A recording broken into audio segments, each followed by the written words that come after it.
Won't be long. Again, we want to give all praises to the Most High Yahweh.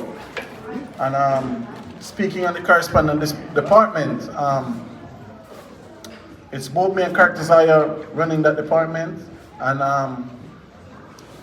I've been away for a couple months, right? Couple moons. Yeah. So really and truly, Kartazaya is mainly on this side of the world working. So I'll let him touch on whatever you have going on here, because it would be unfair to speak for what he's doing. So let him say what he do here, or you want me to say what I'm doing over there in that region first? Please say what you're doing over there in that region. All right, so shalom. So brothers, honors to the elders. All right. So get the scriptures out. 28:64, please. Deuteronomy. So brothers, know I moved to Ghana a couple months, maybe what, over a year now, Kartazala? And Shemai. And by moving, we just have to give thanks and have faith. You understand me? Even with that move, I get a lot of stick from the circumcision mostly, which is nothing new to me. You understand me? But in terms of that aspect of it, yes, I live there now. So what I have to convey to brothers and sisters who decide to move, we're not forcing nobody to move, we're not telling nobody to move. But if individuals plan to move, we have everything set up where it can be easier access, and it's something will be easier for you in the west part of this world. Can?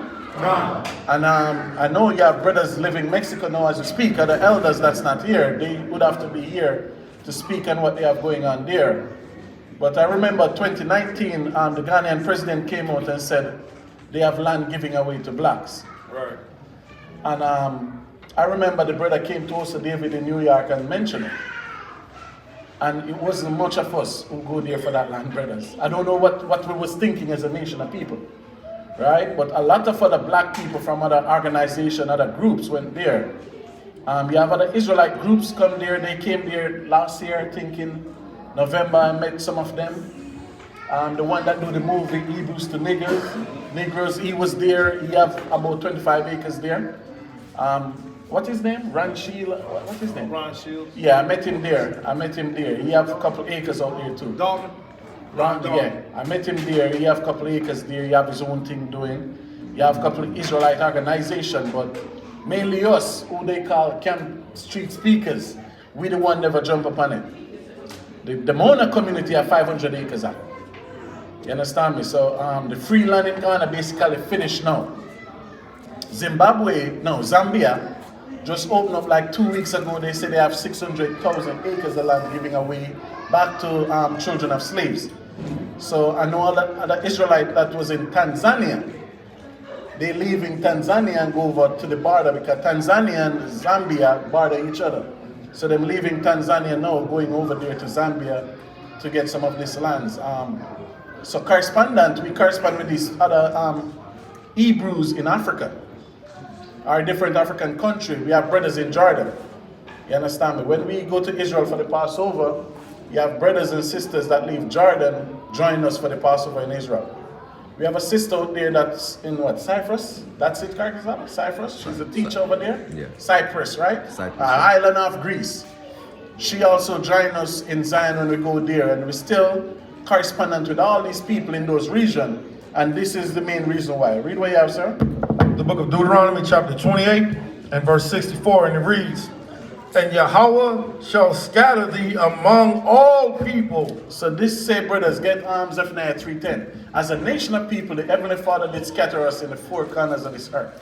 So that's why it was said in Matthew 28:19, we should go into all the world and teach in terms of our people is still in the four corners of this earth, brothers and sisters.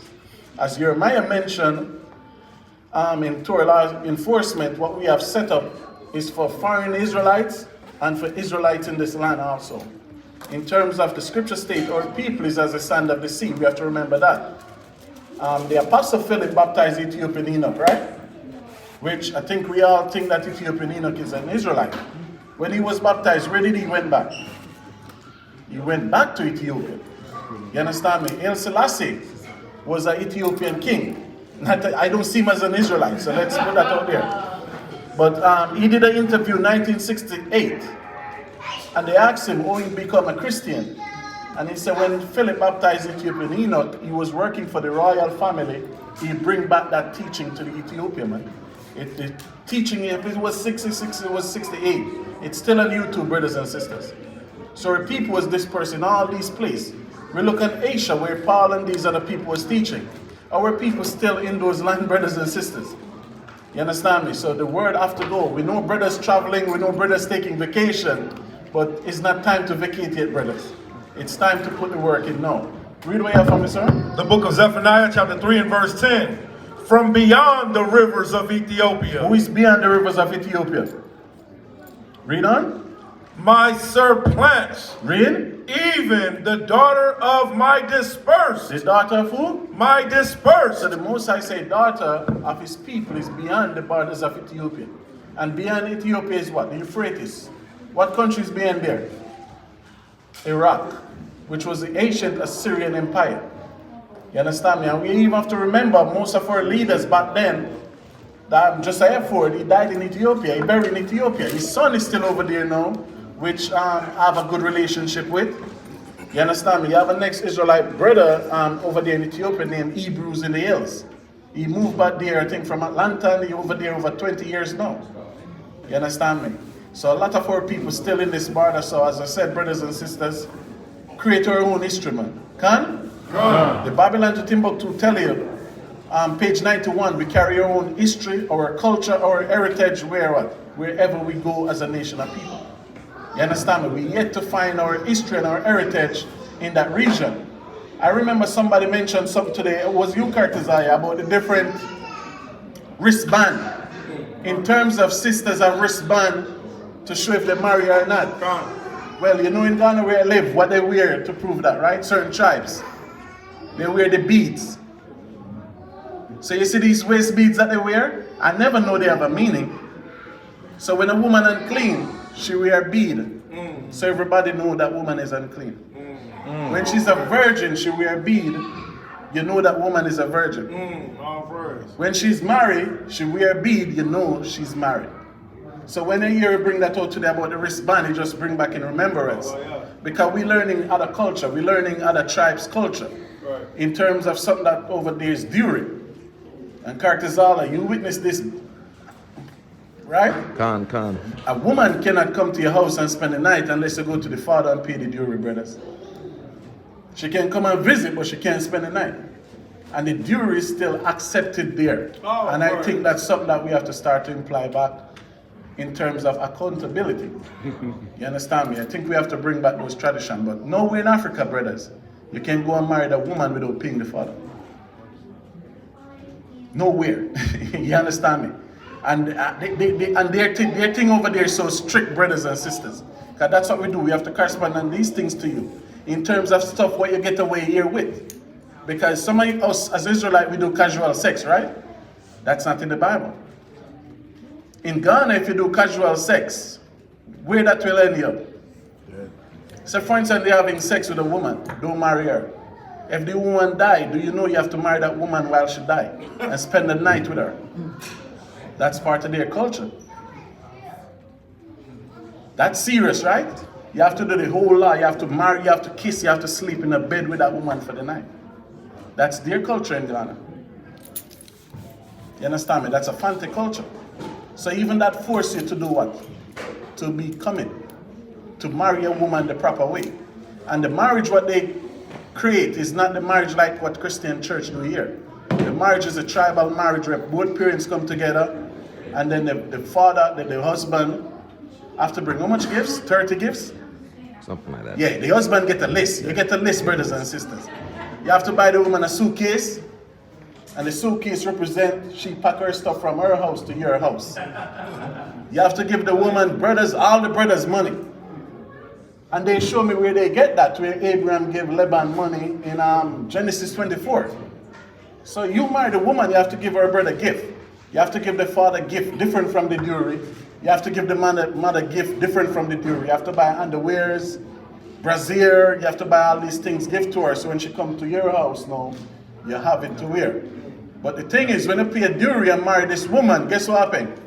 And Sister Shara, I forgot you was there too. Shalom, man. Right? When you marry this woman and bring her to your house, that's it, brother. She can't leave. So it's not like America, she have a disagreement, I'm moving out. There's no moving out there, because if it's a divorce, you're going to go to the chiefs. And the chiefs ain't grant much divorce as far as I know until this day. So it's a whole different culture where we lack. Can we have, huh? It is, I'm corresponding to different culture to them where we lack.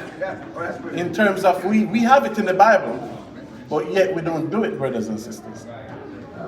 You understand me? Like, we have our daughters. What we do with our daughters? We have our son. What we do with the mistake that we make? We cannot have our children make those same mistakes. Because some of us relax in America. We very much relax. We just chilling. We just living. Who said it? Barack said it earlier, we waiting for Yahushua to come.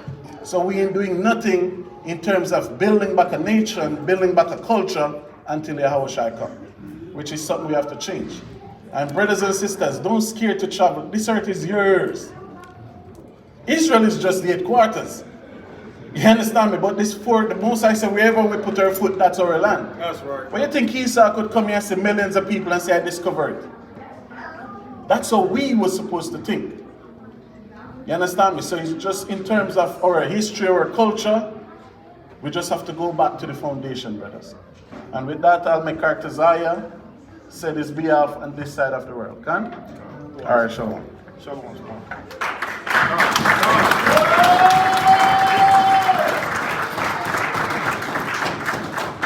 Alright, so that's the Quan Matathawa, that's the Quan whose office I'm specifically under in the correspondence department. I'll try to be as brief as possible, and the reason being is because it's obviously sundown. We want to start wrapping up this portion. Alright, we're going to have our vendor set up tomorrow also.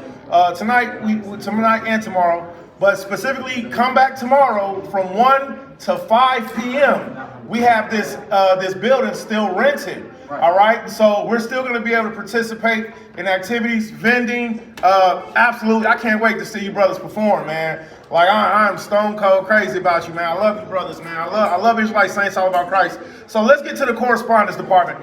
A few things specifically. We're also going to have our blessed brother.